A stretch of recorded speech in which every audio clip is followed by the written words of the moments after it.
Birçok kişi diyor ki saçını nasıl yapıyorsun? Sorun da orada. Saçımı yapmıyorum. Şansıma ne gelirse o ve bugün de şanssız günlerimden birisi. Evet arkadaşlar, yüzüm bu kadar yağlı değil gerçekten, sadece güneş parlıyor.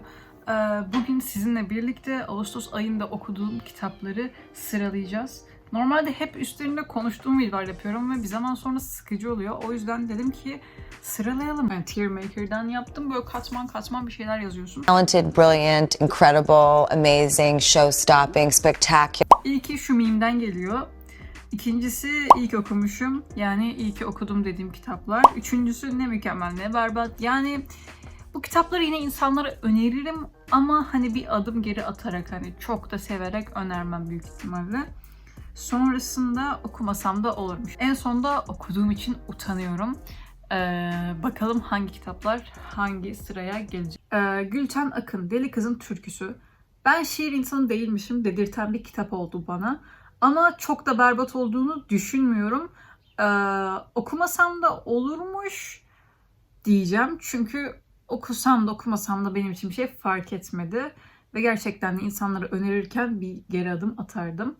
Sonrasında Nasıl Ölünür var. Bunu iyi ki okumuşum diyorum. Çok kısaydı. İnsanların ölümlerini anlatıyor ve çok güzel yazılmıştı. Yani 38 sayfada efsane bir yazı çıkarmıştı Zola. İyi ki okumuşum dedirtti. Sonrasında Jane Eyre var. Bunu eğer bilmiyorsanız bir videom için okudum. Şuradan izleyebilirsiniz. Bunu Talent'a da ekleyeceğim. Çünkü gerçekten çok sevdiğim bir roman oldu kendisi. Sonrasında Hüseyin Gülpınar'dan Şık geliyor. Yazarın en iyi kitabı olduğunu söyleyemem. Ama sanırım okurken en çok güldüğüm kitabı bu oldu. Çünkü çok saçma derecede komik bir kitaptı. Ve yazarın, yanlış hatırlamıyorsam, çok küçükken yazdığı bir kitaptı. Hem yazdım bu kitabı, yalan söyleme bilmem ne falan. Ama aslında o kendisi yazmıştı. 16 yaşında mıydı? 13 yaşında mıydı? Buraya yazarım. Bu yönden önemli. Sonrasında düzenlemeler yapıyor ama en az düzenlemeli versiyonu bu. Ve ne kadar ilerlediğini görebiliyorsunuz. Hani eğer Hüseyin Rahmi'nin birkaç kitabını okuduysanız bu kitabı okuyun. Çünkü yazım dilinin ne kadar geliştiğini ve iyileştiğini çok net bir şekilde görebileceğiz bir kitap. Ama kötü bir kitap demezdim. Eğlenceli bir kitaptı. Ama çok da beğenmediğim için ne mükemmel ne berbat diyeceğim, ya ortalama diyeceğim. Sonra Fazıl Hüsnü Dağlarca'dan Dağ Uykusu geliyor. Yine şiir insanı olmadığımı kanıtlayan bir kitap oldu benim için. Neden sürekli deniyorum bilmiyorum. Belki de şiir insanı olmadığımı kabullenmem gerekiyordur. Yine okumasam da olurmuş. Yani insanlara gidip önermem çünkü şiir önerilecek bir birikimim yok maalesef. O yüzden. Sonrasında Mutlu Yaşam üzerine geliyor. Seneca'nın ya da çevirmenin dilini çok sevdim. Gerçekten benim için çok akıcıydı. Bir kişi yorum atmıştı hiç akıcı değil, hiç ilerlemedi bilmem ne diye.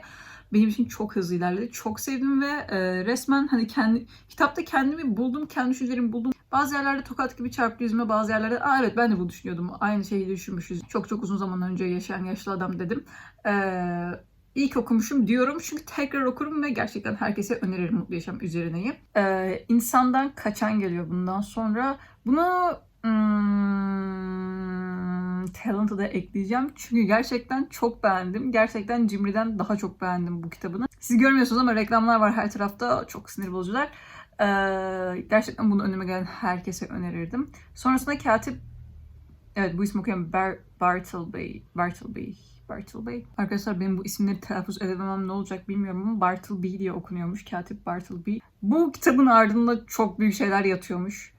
Böyle felsefeler, düşünce akımları, bilmem neler, böyle simgeler. Ben bunu bilmeyerek ve anlamayarak okudum ama sonrasında okuduğum zaman wow oldu ama okumadan önce bunları araştırsaydım sanırım bir tık daha derin bakabilirdim kitaba. Yani benim için sadece okunmuş bir roman oldu. Güzeldi. İyi ki okumuş muyum? Okumasam da olurmuş diyeceğim ama hayır. Ne mükemmel ne berbat diyeceğim. Çünkü bunu yine insanlara önerirdim. Sonrasında Kibarlık Budalası geliyor arkadaşlar.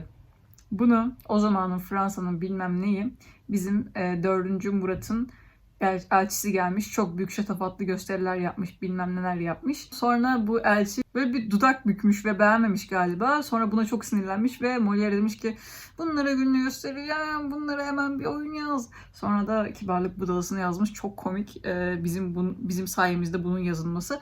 O yüzden bunu Talent'a da ekleyeceğim. Yine çok güzeldi. Molière kalp ben ya gerçekten. Sonrasında yine bir tiyatro oyunu geliyor. Bu tiyatro gibiydi ama daha çok roman gibiydi de. Sanırım okuduğum ilk Alman klasiği buydu. emin de değilim, şimdi yalan söylemiş olmayayım ama okuduğum ilk Alman klasiği buydu ve gerçek bir olayın oyunlaştırılmış haliymiş. Bunu arkadaşımla sahafta gezerken aldım ve okuyan kişinin okuduğu ve bitirdiği zaman ve tarih ve yer yazıyordu ve benim için çok böyle şey oldum, vay be 1950 mi 60'larda birisi okudu ve ben 2024'te okuyorum. Çok değişik, çok manyak bir his. Ama kitaba gelirsek ne mükemmel ne berbat. Ama okumasam da olurmuş demezdim. Sonrasında Gabriel Garcia Marquez'den Benim Hüzün Orospularım geliyor. Ben bu kitap hakkında konuşmak istemiyorum. Yani edebiyat altında böyle şeylerin yazılmasından nefret ediyorum. İşte bu edebiyat bazı şeylerin kötülüğünü de gösterebilir. Tamam da ölüm döşeğindeki bir adamla da 13 yaşındaki bir kızın hikayesini anlatmazsın değil mi?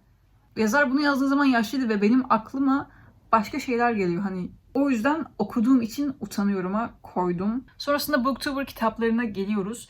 Aslında bu kitaplar hakkında neler düşündüğümü vesaire şu videodan izleyebilirsiniz. Ama burada da hemen oylayayım. Önce Varislerin Oyunu geliyor. Varislerin oyunu benim için ortalamaydı, ne mükemmel ne berbat, ama o videoda dediğim gibi iyi bir zaman geçirmek isteyen herkese önerirdim ve sanırım 6 vermiştim. O yüzden ne mükemmel ne berbat, ortalamanın bir tık üstü bile değil ama ortalama diyeceğim. Sonra Orion geliyor. Açıkçası Orion'u okumasam da olurmuş ve bilim kurgu seven insanlara öneririm ama genel olarak önereceğim bir kitap değil. O yüzden Orion'u okumasam da olurmuşa koydum. Hani bana bir şey katmadı, pek hoşlanmadım, zaten video için okudum. O yüzden pek de sevmedim. Sonrasında Kimlik geliyor. Bunu okuduğum için utanıyorum'a koydum. Zaten ne düşündüğümü hepiniz biliyorsunuz bence. Eğer bilmiyorsanız şu videoyu izleyebilirsiniz. Sonrasında Gümüş Yürek geliyor. Gümüş Yürek gerçekten bu ay okuduğum en güzel kitaplardan birisiydi. Böyle Booktuber kitaplarında sıralamış oldum. Sonrasında yine çok karışık gidiyor bu arada. Hani hangi doğru sıralama değil bu, okuduğum nedense resimler karışmış, anlamadım. Sonrasında Hoşgör Köftecisi var. Yani bir insan bu kadar mı yanlış seçimler? Sonrasında Orhan Veli'den Hoşgör Köftecisi geliyor. Ben gerçekten çok yanlış seçimler yapıyorum. Orhan Veli'nin herhangi bir şeyini okumadım. Ama gittim YK'de gördüğüm için kitabını satın aldım. Ve iyi ki almışım ama biraz da üzdü. Çünkü sanırım yazdığı tek öyküler bunlarmış ve daha fazlasını kesinlikle okumak isterdim. Çünkü çok güzel yazılmışlardı ve konularını vesaire çok beğendim. Herhangi bir akşam yatmadan önce sakince okuyup bitirebileceğiniz bir kitap. İçindeki öyküleri beğendim ve iyi ki okumuşum derim. Çünkü bana iyi bir zaman geçirtirdi. Sonrasında Muzaffer Tayfus'tan Şimdilik geliyor. Ben Gülten Akın ve Fazıl Hüsnü'nün şiirlerini beğenmesem de Muzaffer'in şiirlerini beğendim. Özellikle genç yaşta ölmesi ve ölüm hakkındaki şiirleri beni etkiledi ve içindeki şiirleri genel olarak beğendim ve hani belki de şiir insanıyımdır, sadece doğru şiirleri okumuyorumdur düşüncesini yarattı bende. Bunu da ilk okumuşa ekliyorum. Evet, ekledim. Sonrasında Yaşar Kemal'den Neredesin Aşkım geliyor. Buradayım aşkım. Sonrasında Yaşar Kemal'den Neredesin Arkadaşım geliyor. Bu aslında önceden olan bir röportaj kitabından seçmelermiş ve ben gerçeğini okumayı çok istiyorum ama çok pahalı arkadaşlar. Elimdekiyle yetineceğim artık. Bu kitap hakkındaki tüm görüşlerim şu 1000 kitap hesabına girip incelemelerden okuyabilirsiniz. Kısaca gerçekten çok sevdiğim bir kitap oldu ve hani Yaşar Kemal çığlık atasım geldi kitabı okurken. Çünkü hani röportajı bile bir romanlaştırabiliyor. O kadar güzel yazmış ki herkese öneririm. Gerçekten herkesin böyle boğazını sıkıp oku bunu derim yani. Yani herkes derken herkesi kastediyorum. Yani sokaktan geçen herkese bunu öneririm. Kimsesiz insanlara, çocuklara bakış açınızı çok fazla değiştireceğini düşünüyorum. Sonrasında dostluk üzerine geliyor Cicero'dan. Ben Cicero'nun daha önce yaşlılık üzerine öyle bir şeyini okumuştum. Onu daha çok beğenmiştim ama bu hiç ilerlemedi ve hiçbir şey anlamadım ve kafam çok karıştı. O yüzden okumasam da olurmuşa getirteceğim. Birilerine de önermem çünkü kendim zevk almadım ama tabii ki felsefe okumaları yapmak apayrı bir dünya ve ben daha o dünyanın içinde değilim. O yüzden belki anlamadım, bilmiyorum. Ben daha çok felsefe okumalarında kendime pay çıkartmak istiyorum. Hani kendimin anlayacağı şeyleri kendi hayatımda uygulamak istiyorum ve onları kendi hayatıma almak istiyorum. O şekilde. Tabii ki hiç beğenmediğim değil aslında. Çünkü bazı bölümlerde çok katıldığım kısımlar vardı. Ama yine de beni çok zorlayan bir kitap oldu. O yüzden okumasam da olurmuşa getirdim. Sonrasında Merlin Sheldrake'den Saklı Dünya var. Bu bir bilim kitabı mantarlar üzerine. Çok beğendim. Mantarlar üzerine bakış açımı tamamen değiştirdi. Yine 1000 kitaptan incelememi okuyabilirsiniz. Çünkü daha uzun yazdım buraya. İyi ki okumuşuma koyuyorum. Talent'ı da koymadım çünkü bazı kısımları kitabın beni çok sıktı.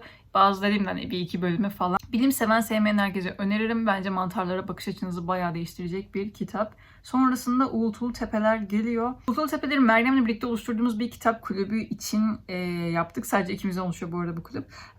Ama eğer siz de bir kitap kulübüne katılmak istiyorsanız benim açtığım kitap kulübüne katılabilirsiniz. Bugün açıldı mı bilmiyorum katıl butonu. Çünkü şu an hala yapıyorum. Ama aşağıda katıl yazıyorsa katılabilirsiniz. Hem Discord sunucuma erişiminiz olacak. Sadece üyelere özel videoları izleyeceksiniz. Ve tabii ki de kitap kulübünün bir parçası olacaksınız. Ulusal Tepeler hakkında şu an fazla konuşmayacağım. Zaten küçük bir inceleme yaptım bir kitapta. Bir de o video tamamen Ulusal Tepeler üstüne olacak. O yüzden şimdilik Ulusal Tepeleri Talent'a da koyuyorum. En son olarak bu kitap bana hediye gelen ilk kitaptı. Abdullah Doğan'dan. Ben aslında yeni yazarları okumayı pek sevmiyorum ya da tercih etmiyorum daha doğrusu. O yüzden bu kitaba karşı böyle bir geri adım atarak yaklaşmıştım. Hani ama beğenecek miyim, ne olacak, ayıp olmasın falan diye. Ama beklentimin üstünde bir kitaptı. Birbirlerinden farklı öykülerden oluşan bir kitap. İyi ki okumuşum diyorum. Bu şekilde bu sıralama videom yani Ağustos ayında okuduklarım videosu da bitmiş oldu. Umarım videodan keyif almışsınızdır. Videoyu beğenmeyi, kanala abone olmayı ve yorum atmayı unutmayın. Bir sonraki videoda görüşmek üzere. Kendine iyi bak. Bay bay.